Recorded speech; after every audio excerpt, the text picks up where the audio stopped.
Good morning. This is G. Vinagas, Assistant Professor in Physics, Department of Physics, Lendi Institute of Engineering and Technology. Now, this is the second class for semiconductors. Here we are studying about the classification of solids.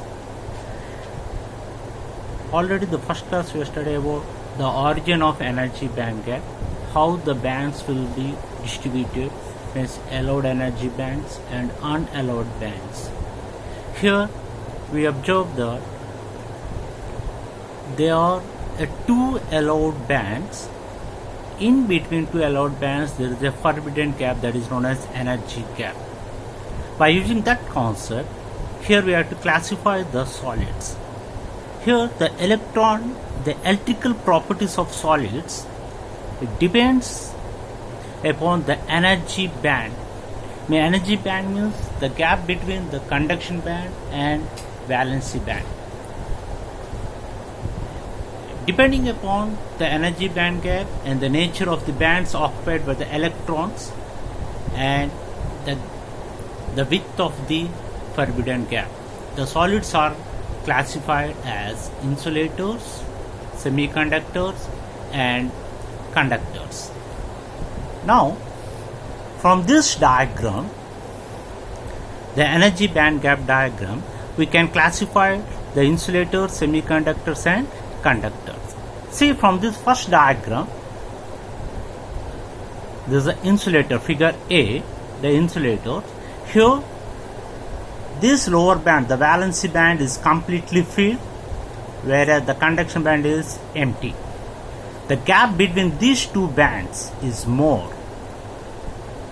Whereas for semiconductors, the figure B, the semiconductors, the valency band and the conduction band, the gap between these two bands is very small.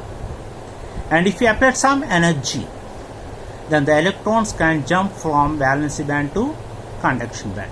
Hence, there is a little bit conductivity takes place in this figure B, the semiconductors. And the figure C, from this figure, we can clearly observe that the valency band and conduction bands are overlap each other. So, at room temperature only, we can observe a conductivity. Now, we are studying about insulators. The first, the insulators. From the figure A, this shows the insulators. Here, the energy band structure of the first figure A shows the insulator. Here the insulators, the conductor band, the conduction band is completely empty. In insulator, the conduction band is completely empty and the valency band is completely filled. And the energy gap between these two bands is nearly equal to 2 electron volts. So that the transition of electrons will not be passes from valency band to conduction band. It is impossible. So it is a bad conductor. At room temperature, the thermal energy is much less than the band energy, so that the electrons cannot jump from the valency band to conduction band. And here the diamond is the perfect insulator. It is the best example for insulator, whereas it has nearly 7 electron volts of band gap. This is about insulators. And second is semiconductor. From this figure B, we can observe that the gap between the conduction band and the valency band is very less, so that if you apply a little bit energy to this solids, the electrons can jump from valency band to conduction band. Now we have to see about some points of this semiconductors. Here the semiconductors, the figure B shows the semiconductors. In semiconductors, the conduction band and the valency bands are perfectly filled at room temperature. The energy gap between the valency band and conduction band will be so small compared to insulators.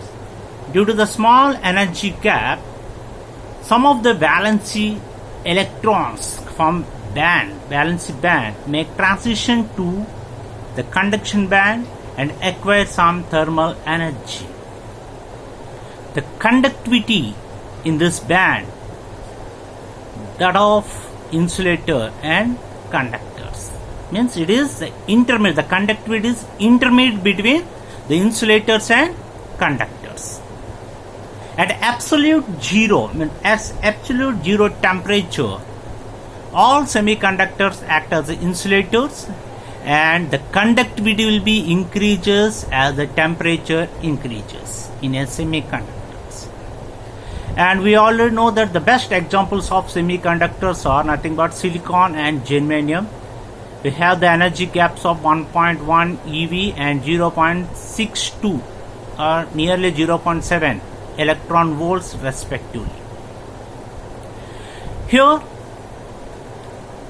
the gap means the electrons can jump from valency to conduction band by applying a little bit energy, or at room temperature they will be act as a semiconductors.